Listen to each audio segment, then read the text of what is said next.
بسم اللہ الرحمن الرحیم۔ السلام علیکم۔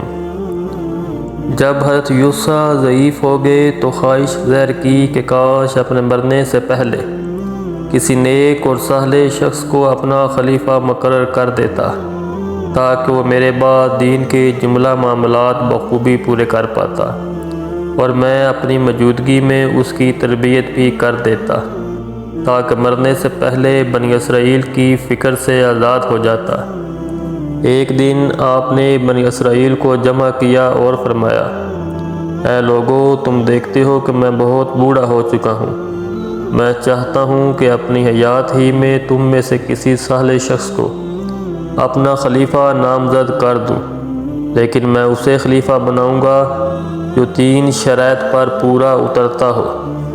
پہلی شرط تو یہ ہے کہ وہ دن میں روزہ رکھتا ہو، دوسری یہ کہ شب کو اللہ کی یاد میں مشغول رہتا ہو، اور تیسری یہ کہ اسے غصہ نہ آتا ہو۔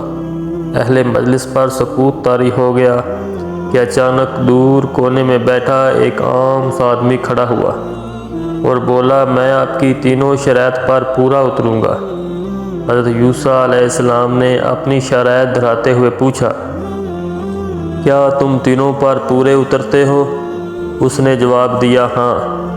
آپ نے کوئی جواب نہیں دیا اور مجلس دوسرے روز تک کے لیے برخاست کر دی۔ اگلے دن حضرت یوسیٰ علیہ السلام نے پھر اپنا سوال دہرایا۔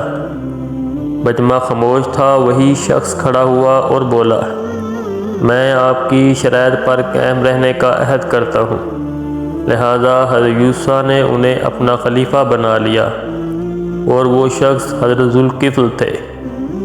مفسرین نے آپ علیہ السلام اور شیطان کا ایک دلچسپ واقعہ بھی بیان کیا ہے، وہ ہم آگے چل کے آپ کو سنائیں گے، لیکن اس سے پہلے آپ کا مختصر تعارف۔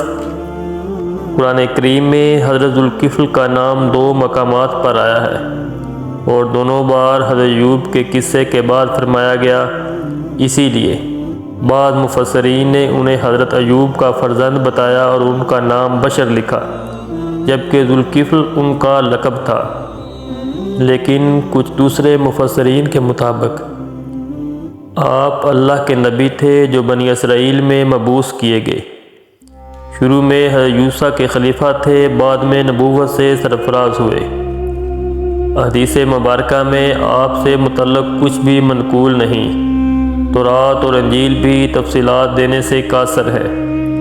تاریخ میں بھی سکوت کا عالم ہے۔ اسی وجہ سے مفسرین کی آپ کے بارے میں مختلف آراء ہیں۔ بعض ان کی نبوت کے قائل ہیں اور بعض آپ کو اللہ کا ولی سمجھتے ہیں۔ اس سب کے برعکس یہودیوں کا دعویٰ ہے کہ ذوالکفل حضرت حزقیل کا لقب ہے، جو اللہ کے نبی تھے اور بنی اسرائیل کی اسیری کے زمانے میں مبعوث فرمائے گئے۔ بعض کہتے ہیں کہ حضرت ایوب ہی کے بیٹے ہیں، لیکن ایک آدمی کے ضامن بن کر کئی برس تک قید و بند کی صحبتیں برداشت کیں، لہذا ذوالکفل کہلانے لگے۔ مفسرین کے مطابق جب حضرت یوسیٰ علیہ السلام آپ کو اپنا خلیفہ بنا رہے تھے تو ابلیس مجلس کے کونے پر بیٹھا یہ سب دیکھ رہا تھا۔ اس سے برداشت نہ ہو سکا، چنانچہ اپنے کرندوں کو حکم دیا، ذوالکفل علیہ السلام کو راہ راست سے ہٹانے کی بھرپور کوشش کرو۔ لیکن جلد ہی وہ سب ناکام ہو گئے، تو پھر ابلیس نے یہ کام خود اپنے ذمے لے لیا۔ حضرت ذوالکفل کا دوپہر کو تھوڑی دیر قیلولے کا دستور تھا۔ ایک دوپہر ابلیس بوڑھے فقیر کے بھیس میں نہایت پراگندہ حالت میں حضرت ذوالکفل کے مکان پر جا پہنچا۔ ابھی آپ علیہ السلام اپنے بستر پر آرام کی غرض سے لیٹے ہی تھے کہ ابلیس نے دروازہ کھٹکھٹایا۔ آپ علیہ السلام نے پوچھا، کون ہے؟ ابلیس بولا، میں ایک مظلوم ناتواں بوڑھا ہوں اور آپ علیہ السلام کے پاس انصاف کے لیے حاضر ہوا ہوں۔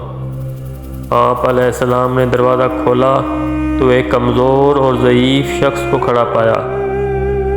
آپ علیہ السلام اس سے بات بھی نہ کر پائے تھے کہ شیطان نے اپنی قوم کے ظلم و ستم کی ایک درد بھری جھوٹی داستان سنائی اور اسے اتنا طول دیا کہ حضرت ذوالکفل کے آرام کا وقت نکل گیا اور شام ہونے لگی۔ آپ علیہ السلام نے اسے تسلی دیتے ہوئے فرمایا، اچھا ابھی جاؤ اور شام کو مجلس عدالت میں آنا، تمہاری داد رسی کی جائے گی۔ شیطان چلا گیا۔ شام کو مجلس عدالت میں آپ علیہ السلام اس بوڑھے کا انتظار کرتے رہے، لیکن وہ نہ آیا۔ صبح کی مجلس میں پھر آپ علیہ السلام کی نظریں بوڑھے کو تلاش کرتی رہیں، لیکن آپ علیہ السلام دوپہر کو جیسے ہی بستر پر محو آرام ہوئے، دروازے پر دستک ہوئی۔ دروازہ کھولا تو پھر بوڑھے کے روم میں شیطان موجود تھا۔ آپ علیہ السلام نے نہایت نرمی سے کہا، تمہیں مجلس عدالت میں بلایا تھا مگر نہیں آئے۔ بوڑھے نے بڑی لاچارگی سے کہا، اے خلیفہ، میری قوم بڑی خبیث ہے۔ انہیں جب پتہ چلا کہ آپ علیہ السلام مجلس میں فیصلہ کریں گے تو ڈر گئے اور مجھ سے میرا حق دینے کا وعدہ کر لیا، لیکن ابھی جب میں ان کے پاس گیا تو وہ وعدے سے مکر گئے۔ حضرت ذوالکفل نے کہا، اچھا ٹھیک ہے، آج شام آ جانا تاکہ تمہارا حق تمہیں دلوایا جا سکے۔ اس دوپہر پھر بوڑھے نے آپ علیہ السلام کو باتوں میں لگا کر کے لولا نہ کرنے دیا۔ شام کو آپ علیہ السلام اس کے منتظر رہے، لیکن وہ نہ آیا۔ 2 دن تک آرام نہ کرنے کی وجہ سے آپ علیہ السلام پر نیند کا شدید غلبہ تھا۔ چنانچہ تیسرے دن دوپہر کو نیند نے آپ علیہ السلام کو عاجز کر دیا، تو گھر والوں سے کہا، آج کے لولے کے وقت دروازہ ہرگز نہ کھولیں۔ تاہم آپ علیہ السلام بستر پر دراز ہی ہوئے تھے کہ وہ بوڑھا پھر موجود ہوا اور دستک دی۔ اہل خانہ نے کہا، خلیفہ کا حکم ہے، دروازہ نہیں کھلے گا۔ بوڑھے نے کہا، میں 2 دن سے اپنے معاملے کے لیے آ رہا ہوں، مجھے خلیفہ نے آج دوپہر خود بلایا ہے، لیکن گھر والوں نے دروازہ نہیں کھولا۔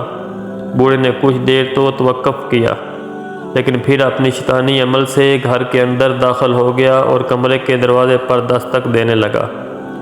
آپ علیہ السلام نے جب دروازہ کھولا تو سامنے بوڑھے کو کھڑے دیکھا۔ اس پر آپ علیہ السلام نے گھر والوں سے کہا، میں نے تو منع کیا تھا کہ آج دروازہ نہ کھولنا۔ گھر والوں نے جواب دیا، اللہ کی قسم، ہم نے دروازہ نہیں کھولا۔ آپ علیہ السلام دیکھ سکتے ہیں کہ سب دروازے اور کھڑکیاں بند ہیں۔ آپ علیہ السلام نے نظر دوڑائی تو حیران رہ گئے، واقعی دروازے تو سب بند تھے۔ اب جو آپ نے غور سے بوڑھے کو دیکھا تو حقیقت حال عیاں ہو گئی۔ آپ علیہ السلام نے اسے مخاطب کر کے فرمایا، اے اللہ کے دشمن، کیا تو ابلیس لعین ہے؟ وہ بولا، ہاں میں ہی ابلیس ہوں۔ آپ علیہ السلام نے پہلے میرے چیلوں کو عاجز کیا، وہ آپ علیہ السلام کو قابو نہ کر سکے اور اب مجھے بھی تھکا دیا۔ میں چاہتا تھا کہ آپ علیہ السلام کو غصہ دلا کر غضبناک کر دوں اور ایفائے عہد میں ناکام بنا دوں، مگر افسوس کہ میں خود ہی ناکام رہا۔ امام طبری کے مطابق حضرت ذوالکفل نے 75 سال کی عمر میں وفات پائی۔ بعض مفسرین نے ان کی عمر 95 برس تحریر کی ہے۔ شام کے دارالحکومت دمشق میں جبل قاسیون پر آپ علیہ السلام کا مزار ہے، جہاں ہر سال ہزاروں زائرین آتے ہیں۔ تاہم عراق سمیت کئی اور مقامات پر بھی آپ علیہ السلام سے منسوب مزارات ہیں، واللہ عالم۔ تو دوستو، یہ تھا آج کا واقعہ۔ امید ہے کہ آپ کو پسند آیا ہوگا۔ پلیز میرے چینل کو سبسکرائب لازمی کریں۔ السلام علیکم۔